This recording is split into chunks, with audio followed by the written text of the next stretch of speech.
안녕하세요. 하와이 철학자 조한입니다. 오늘은 반야심경을 학자의 시각으로가 아니라 부처님 곁에서 시중들든 안 한다가 본 것처럼 철학적으로 풀어보겠습니다. 절에 가면 항상 듣는 것이 반야심경 독송입니다. 목탁이라는 악기에 맞추어서 노래하듯이 염송을 합니다. 개인이 독송할 때 작곡이 저마다 다르죠.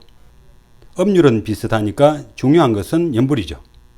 가수가 노래할 때 작곡가가 어떤 악기를 사용할지 미리 생각합니다.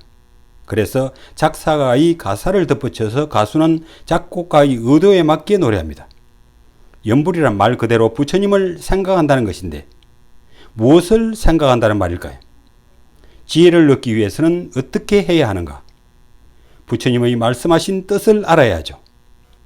이치를 알기 위해서는 현상세계 이후 죽음의 세계 그리고 공의 세계를 거쳐서 현상세계로 다시 돌아오는 윤회의 이치를 알아야 합니다. 다시 말해서 연불이란 음률에 맞추어서 부처님을 생각하면서 부처님을 따르고 불법을 지키며 불법을 행하겠다고 다짐하면서 노래하듯이 하는 것입니다. 이것이 진짜 연불입니다. 나는 과거 젊은 시절 3년 정도 탁발 수행 중일 때 자나 깨나 하루도 빠짐없이 진짜 연불을 했습니다. 부처님을 생각하면서 불법의 이치를 알려고 노력했고 많은 깨달음이 있었죠. 사유를 통해 해답을 찾는 것이 철학인데 그 후 철학은 나의 삶이었습니다. 반야심경을 악기 없이 음률에 맞추어서 염송해 보겠습니다. 마하반야 바라밀다 심경관자재보살 행심반야 바라밀다 시조견농 개공도일 최고액살이자 색불이공 공불이색 색적시공 공적지색 수상행식력 부열시살이자 시제법공상 불생불멸 불구부정 부정불감시고 공중무생무수상행식관 무색성양 및 족법 무한계 내지 무의식계 무무명 영무무명진 해지무노사 영무노사진 무고진 멸도 무지영 무덕 무소덕고 보리살다의 반야바라밀다구 신무가에 무가예구 무유공포원리 전도몽상 구경열반 삼세제불 의 반야바라밀다구 뜨가욕따라 삼력 삼불이 고지 반야바라밀다 시대신주 시대명주 신무 상주 신무 등등 주능제일체고 고설 반야바라밀다주 득설주알 아제 아제 바라제 바라성 아제 모지사바 아제 아제 바라제 바라성 아제 모지사바 아제 아제 바라제 바라성 아제 모지 사바.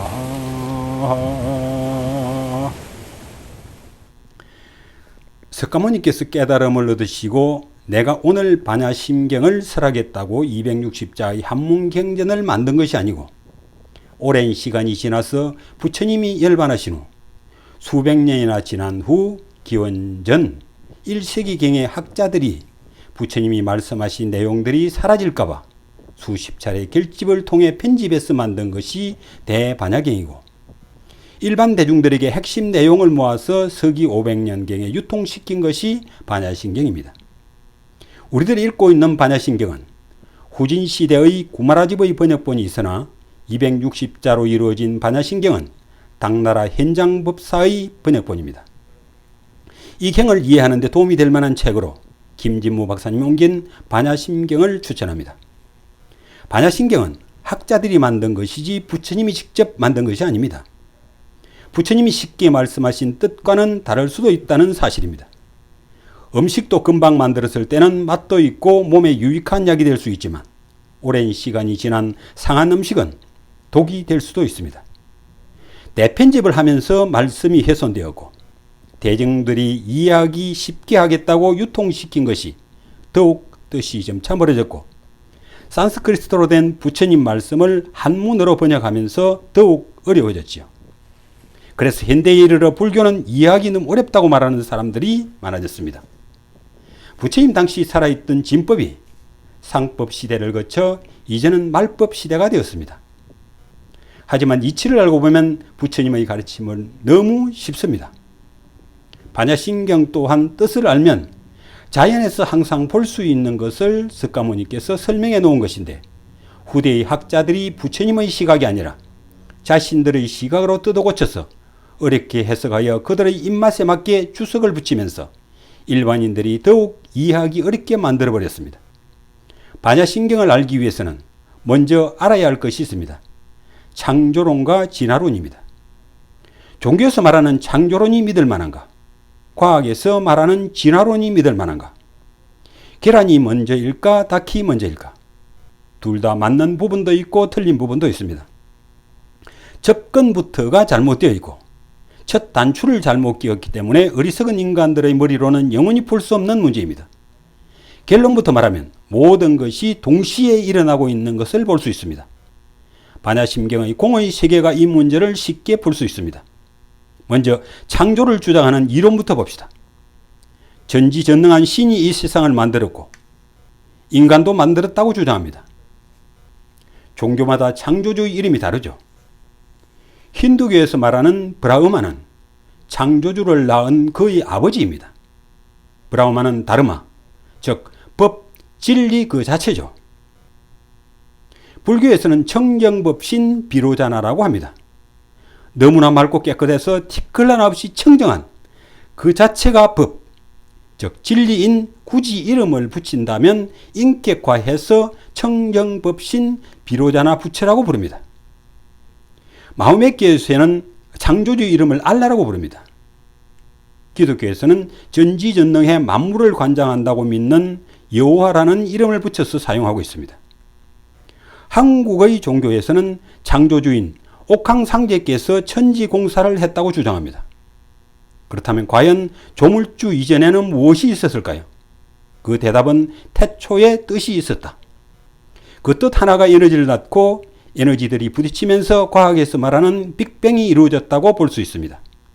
뜻은 모든 우주 생명체와 모든 물질과 보이지 않는 모든 것들의 아버지인 셈이죠.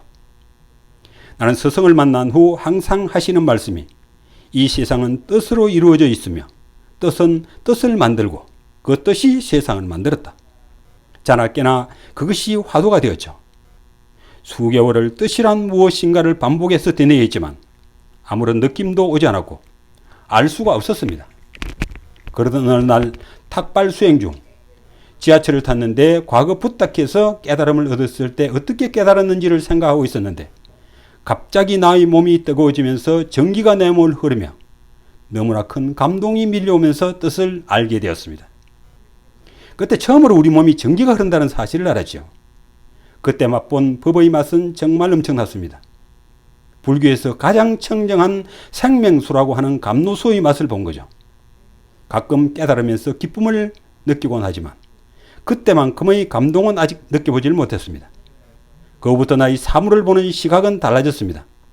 말이 아니라 그 속에 있는 뜻을 먼저 생각하는 습관이 되었죠. 달을 가리키면 달을 보아야지 손가락 끝은 왜 보고 있나라는 말이 있듯이 사람들은 뜻을 알지 못하고 말만 가지고 실험을 합니다. 반야심경에서 말하는 공은 허공이 아닙니다. 그곳에는 뜻이 있습니다. 물리학에서 현재까지 연구 결과 물질을 쪼개어서 분석해보니 최소 단위인 원자가 나왔습니다. 더 쪼개어서 보려고 하니 키크라는 이름을 붙이긴 했는데 태어났다 사라졌다를 반복하는 파동만 있었습니다. 에너지만 존재했습니다. 어느 학자는 그것을 에너지의 흉이라고 표현했습니다. 불교의 최고 경전이라고 불리는 반야심경에는 언어로 표현하기에는 무리지만 석가모니의 표현으로 설명되어 있습니다. 부처님의 제자 중에 지혜로운 제자 사리자에게 공의 세계를 가르쳐줍니다. 근본 세계는 아무것도 없다. 그렇다고 없는 것이 아니다. 있는 것도 아니고 없는 것도 아니다. 그곳은 반복 현상의 근본 세계이다. 과학에서 발견한 태어났다 사라졌다를 반복하는 근본 세계를 눈뜬 자의 눈으로 3000년 전에 이미 보았던 거죠. 생명 현상을 보면 식물의 씨앗 하나가 땅을 만나면 씨앗 속에 있던 씨눈이 자라서 땅 속에서 세상 밖으로 나옵니다. 땅 속의 에너지를 받아서 점차 자라면서 열매를 맺습니다. 그 열매 속에 자기의 모습과 똑같은 씨앗이 그곳에 숨어 있습니다. 그 씨앗은 태어나기 이전의 자기 모습을 지우고 다시 태어납니다. 그것을 불교에서 윤회라고 합니다.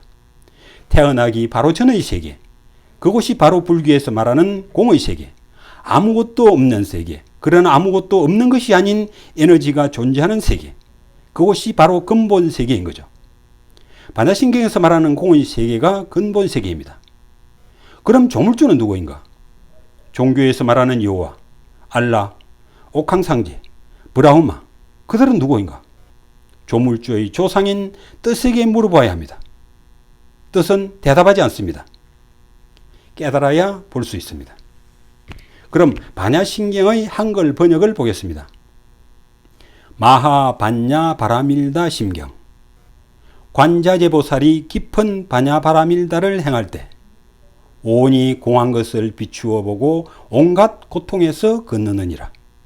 사리자여, 색과 공이 다르지 않고 공이 색과 다르지 않으며 색이 곧 공이요 공이 곧 색이니 수상행식도 그러하니라. 사리자여, 모든 법은 공하여 나지도 멸하지도 않으며 더럽지도 깨끗하지도 않으며 늘지도 줄지도 않느니라. 그러므로 공 가운데는 색이 없고 수상행식도 없으며 안리입이 설신이도 없고 색성향 미촉법도 없으며 눈의 경계도 의식의 경계까지도 없고 무명도 무명이 다음까지도 없으며 늙고 죽음도 늙고 죽음이 다음까지도 없고 고진멸도도 없으며 지혜도 얻음도 없느니라.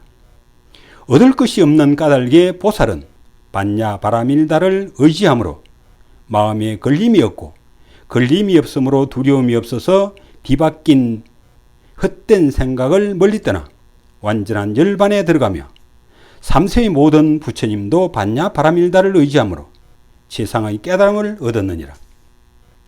반야바라밀다는 가장 신비하고 밝은 주문이며 위없는 주문이며 무엇과도 견줄 수 없는 주문이니 온갖 괴로움을 없애고 진실하여 허망하지 않음을 알지니라. 이제 반야바라밀다 주를 말하리라. 아제 아제 바라 아제 바라승 아제 모지 사바하. 아제 아제 바라 아제 바라승 아제 모지 사바하. 아제 아제 바라 아제 바라승 아제 모지 사바하. 한글 번역도 너무 어렵죠. 부처님은 주문을 한 적이 없습니다. 주문을 하라고 하신 적도 없습니다. 그런데 왜 부처님이 말씀하신 것처럼 경전에다가 넣었을까요? 후대의 부파불교 시대에 밀교에서 만들었든지 밀교의 영향을 받았든지 했겠죠.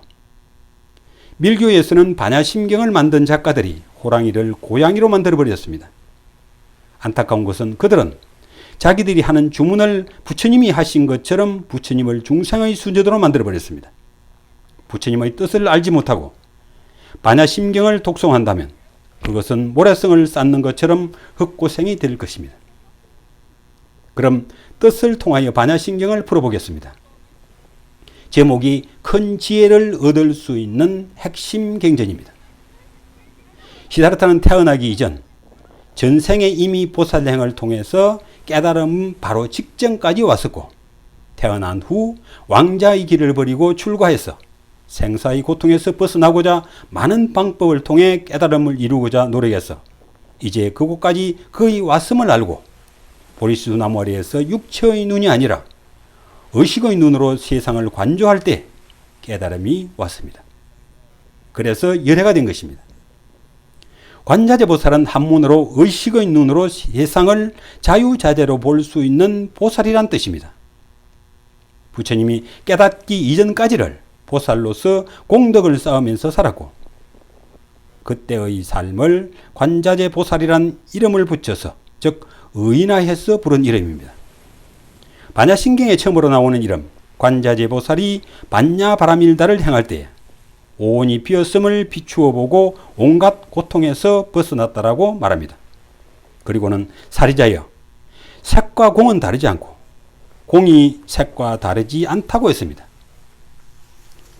여기까지 뜻을 풀어보면 뛰어난 지혜를 가졌고 그 시대에 명망이 높던 제자 사리자에게 깨달음의 세계를 설명합니다.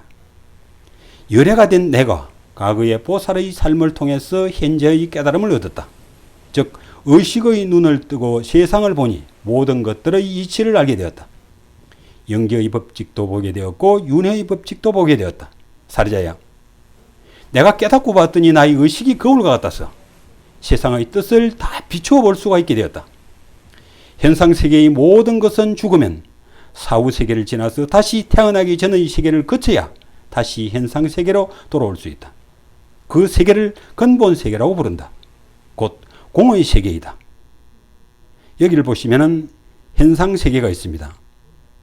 씨앗은 자라서 열매를 만들죠. 사람이 태어나서 죽을 때까지 사는 곳, 현상세계입니다. 그리고 사람이 죽으면 사후세계가 있습니다. 열매의 세계, 죽음의 세계죠.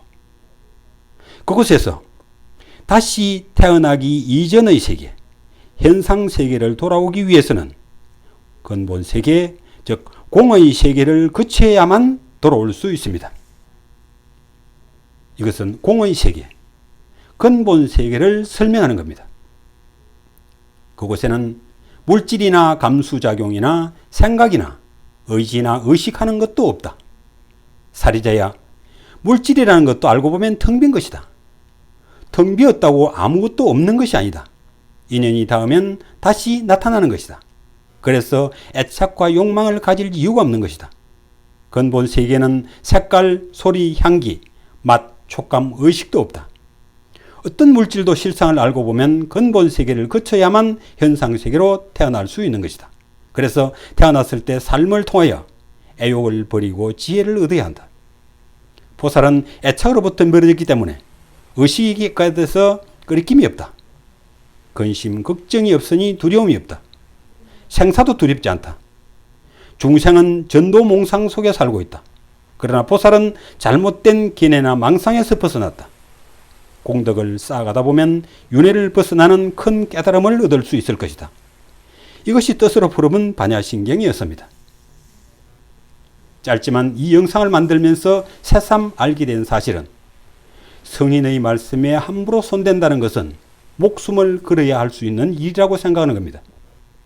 현장법사, 그는 소설 손오공의 실제 모델입니다. 현장법사의 인도에서의 불법에 대한 열정과 갈구, 그 험하고 위험한 여정을 통하여 구입한 부처님의 말씀을 역경할 때 정말 목숨을 걸었을 겁니다. 260자의 반야심경을 번역하면서 얼마나 많은 시간이 걸렸을지 모릅니다. 글자 한자 한자에 혹시 뜻에 어긋날까봐 노심초사했을 겁니다. 중생들과 불법을 공유하고자 했던 그의 소망이 얼마나 큰 결과를 가져왔을까 하고 생각해 보았습니다. 자칫 부처님 말씀이 변질될까 두려웠을 것입니다. 뛰어난 화가가 호랑이의 위용을 보고 그림을 그렸다고 합시다. 세월이 지나면서 색감이 변하고 해서 후대의 화가들이 보기가 좋지 않다고 덧칠을 했다면 본래의 모습을 볼 수가 없겠지요. 후대의 사람들은 화가 그린 호랑이의 모습이 아니라 변해버린 고양이의 그림을 감상할 수도 있을 겁니다. 우리들은 잠시 생각해 봐야 합니다. 부처님처럼 깨달은 분이 세상에 다시 태어난다면 여러분들은 알아볼 수 있을까요? 기독교인들이 예수의 재림을 기다린다고 하는데 예수 같은 성인이 다시 세상에 온다면 알아볼 수 있는 사람이 몇 명이나 될까요? 진짜 성인이 온다고 해도 우리들이 알고 있는 성인의 모습과는 너무나 다른 사람일 것입니다. 나 자신이 노력해서 성인이 되어야 하는데 성인이 와서 나를 구해줄 것이라고 생각한다면 그것은 너무나 큰 욕심이겠지요. 공덕행을 하지 않고 욕망으로 깨닫는 법은 없습니다. 우리들은 지금 현상세계에 살고 있습니다. 현상세계에서는 공의 세계를 볼 수가 없죠. 오로지 깨달은 자만이 볼 수 있는 세계입니다. 지금은 말법 시대라고들 합니다. 법이 사라졌다고 하는 겁니다. 왜냐하면 현상 세계와 공의 세계를 구분하지 못하고 자신이 공의 세계를 보는 양 흉내내는 사람들이 많기 때문이죠. 이 세상은 열심히 일해서 돈을 벌어야 하고 그 돈으로 필요한 생필품도 사야 하고 먹고 살아야 합니다. 집도 사야 하고 자동차도 사고 자식들 공부도 시켜야 하고 너무나 많은 돈이 필요합니다. 그래서 열심히 일하며 살고 있죠. 이 현상 세계는 공의 세계가 아닙니다. 윤회는 지금 우리 눈으로 볼 수 있는 사실입니다. 하나의 씨앗이 자라서 열매를 맺는 과정이 우리들의 삶과 같은 일이죠. 그 열매 속에는 다음 세상에서 태어날 씨앗을 가지고 있다는 사실입니다. 삶이란 참으로 소중한 것입니다. 나의 행동, 말 한마디도 의식 속에 입력되어 있다가 그 영혼이 다시 태어나면 그대로 가져와서 현생의 삶에 영향을 줍니다. 이런 이야기 들어보셨나요? 유복한 집딸이 백화점에서 물건을 훔치다가 들켜서 뉴스로 나왔던 일이 있었죠. 그런데 왜 돈이 많은데 남의 물건을 훔칠까요? 그녀의 의식 속에는 지난 과거의 생에서 도둑질하던 습관이 이 생에서 그대로 나타난 거죠. 내가 살아가고 있는 하루하루의 삶이 미래의 세상에 얼마나 많은 영향을 미치는지를 안다면 삶을 함부로 살지는 못할 것입니다. 독약인 줄 알고 독약을 마시는 사람은 없겠지요. 죽으려고 하는 사람을 제외하고는 말이죠. 자살도 사실은 살인입니다. 그의 의식 속에는 자기 자신을 죽였다는 사실을 알고 있죠. 그래서 다음 생에도 불행한 삶을 살게 되겠죠. 법을 알고 실천해서 다음 생에는 더욱 노력해서 언젠가는 여러분들도 모두 함께 성불하시기를 기원합니다. 시청해 주셔서 감사합니다. 하와이 철학자 조한이었습니다.